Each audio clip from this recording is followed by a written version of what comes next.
ஓம் சாய்ராம். என் அன்பு செல்லமே, என்னுடைய அழகான தங்கமே, வாழ்க்கையில் எப்பொழுதுமே கவலைதானா? சந்தோஷமே இல்லையா? எதற்காக இவ்வளவு கவலை? மனிதனாக பிறந்தால் அடுத்தடுத்து என்ன செய்ய வேண்டும் என்று யோசித்து கொண்டே தான் இருக்க வேண்டும். கவலையானது இருந்து கொண்டே தான் இருக்கும். காசு, பணம், உடம்பில் ஆரோக்கியமே இருந்தாலும் அடுத்து என்ன செய்ய போகிறோம்? வாழ்க்கையில் நம்மிடம் காசு இருக்கிறது, உடம்பில் நல்லபடியாக இருக்கிறோம். ஆனால் எதற்காக நாம் அடுத்தடுத்து யோசித்து கொண்டே இருக்கிறோம் சார்? எல்லா விஷயமும் ஒரு காரணம் உண்டு தங்கமே. ஆனால் இப்பொழுது உன்னிடம் காசும் இல்லை, உடம்பும் உனக்கு சரியில்லை, அதனால் உனக்கு கவலை. என்னுடைய தங்கமே, நீ எதையுமே நினைத்து கவலைப்படாதே. நீ கவலைப்பட்டு கொண்டே இருந்தால் கவலைப்பட்டு கொண்டே தான் இருக்க வேண்டும். நீ நினைக்கிறாய் பணக்காரன் சந்தோஷமாக இருக்கிறான், இவனுக்கு என்ன, உடம்பு நன்றாகத்தானே இருக்கிறது, நமக்குத்தான் காசும் சரியில்லை, உடம்பும் சரியில்லை, இப்படி யோசிக்கிறாய். இப்படியெல்லாம் யோசிக்காதே. எப்பொழுது நீ மற்றவனை பார்க்கிறாயோ அந்த இடம்தான் நீ தோற்று போகிறாய். என்னுடைய குழந்தையை எந்த இடத்திலும் தோல்வியை பார்க்கவே கூடாது. மற்றவனுடைய காலிலும் போய் நிற்கவும் கூடாது. இது என்னுடைய ஆசை. அதனால் நான் என்ன தெரியுமா முடிவெடுத்தேன்? உன்னுடைய வாழ்க்கையில் இத்தனை நாள் தோல்வி, விரக்தி, ஒரு விதமான ஒரு மன அழுத்தம் இதெல்லாமே இருந்தது.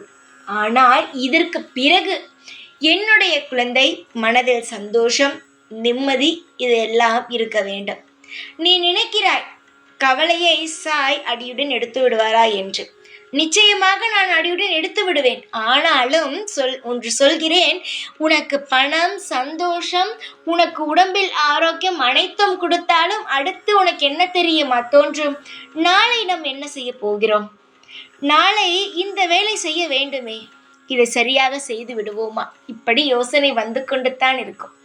அதனால் கவலையை ஒரு ஓரம் வை. எதை செய்ய போகிறோமோ அதை நிதானமாக செய். நிச்சயமாக சந்தோஷம் வரும். வாழ்க்கையில் ஒரு விஷயத்தை ஆழத்தில் போய் யோசித்து கொண்டே இருக்கும் பொழுது நம் முன்னேறவே முடியாது. நாம் எப்பொழுதுமே நம் செயலை சரியாக செய்ய வேண்டும். அதில் நல்ல வழியா கெட்ட வழியா இதை யோசிக்க வேண்டும். நல்ல வழியில் நாம் ஒரு விஷயத்தை செய்து கொண்டே இருக்கிறோம் என்றால் நீ தொடர்ந்து அதை செய்து கொண்டே இருக்க வேண்டியதுதான். அது உனக்கு நல்லதை தந்து கொண்டே இருக்கும். ஆரம்ப கால சில சோதனைகள் வரும், ஆனால் உனக்கு படிப்படியாக நிச்சயமாக உன் மனம் அமைதியாகும் அளவுக்கு சந்தோஷமும் அற்புதமும் உனக்கு கிடைக்க ஆரம்பிக்கும். நீ முதலில் ஒரு செயல் செய்யும் பொழுது இந்த சாயிடம் சொல்கிறாய், சாயி, நான் இந்த விஷயத்தை செய்ய போகிறேன், என்னுடைய வாழ்க்கையில் நல்லதை நடத்துங்கள் என்று.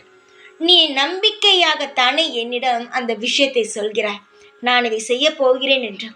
அதற்கு பிறகு எதற்கு அதை பற்றி யோசனை? எதற்கு கவலை? நான் கவலைப்பட வேண்டும், நான் யோசிக்க வேண்டும். அந்த 2 பொறுப்பையும் நான் எடுத்து வெற்றி உன்னை நான் பார்க்க வைக்க வேண்டும். நீ எதை செய்கிறாயோ அதை நீ கண்ணும் கருத்துமாக செய்ய வேண்டும். புரிகிறதா தங்கமே? உனக்காக நான் இங்கு வாழ்ந்து கொண்டு இருக்கும் பொழுது யாருமே இல்லை என்று நினைப்பதே தவறு என்று சொல்கிறேன். உனக்காக நான் வாழ்ந்து கொண்டு அனைத்து விஷயங்களையும் செய்து கொண்டிருக்கிறேன். எதற்கு கவலை? உன் வாழ்க்கையில் அடுத்தது நிம்மதி, சந்தோஷம் எல்லாம் வரும். இதை பற்றி நீ எதையுமே யோசிக்க வேண்டாம். வாழ்க்கை என்பது என் கையில் இருக்கிறது.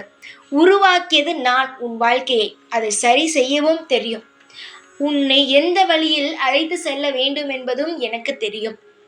எனக்கு அனைத்தும் தெரியும் பொழுது நீ எனக்கு சொல்லியே தர வேண்டாம், இதை தாருங்கள், எனக்கு இது வேண்டும், இது என் வாழ்க்கைக்கு கிடைத்தால் நல்லதாக இருக்கும் என்று நீ எனக்கு சொல்லவே வேண்டாம். நான் தருவேன் உனக்கு அனைத்தையுமே. உன் மனம் ஒரு ஆசைப்படுகிறது என்றால் அது நான் சொல்லித்தான். அது என்னால் செய்து தர முடியும். நேரம் வரும் பொழுது செய்வேன், அதில் மாற்றமில்லை. ஏன், இந்த நிமிடம் கூட உனக்கு பிடித்ததை நான் செய்வேன். பொறுத்திருந்து வேண்டுமானாலும் பார், உனக்காக நான் இருக்கிறேன். அலட்சியம் மட்டும் எப்பொழுதுமே படுத்தாதே யாரையும். உன்னை எதிரியாக பார்த்தாலும் ஒருவனை சரி, உன்னை நண்பனாக பார்த்தாலும் சரி, யாரையும் அலட்சியப்படுத்தாதே. அலட்சியம் இல்லாமல் நீயாக இரு. உனக்கு துரோகமே செய்தாலும் அவனிடம் பேசாமல் இரு. அலட்சியம் செய்யாதே. உனக்காக நான் இருக்கிறேன். தைரியமாக மட்டுமே இரு. உனக்கு எப்பொழுதும் நான் துணையாகவே இருப்பேன். ஓம் சாய்ராம்.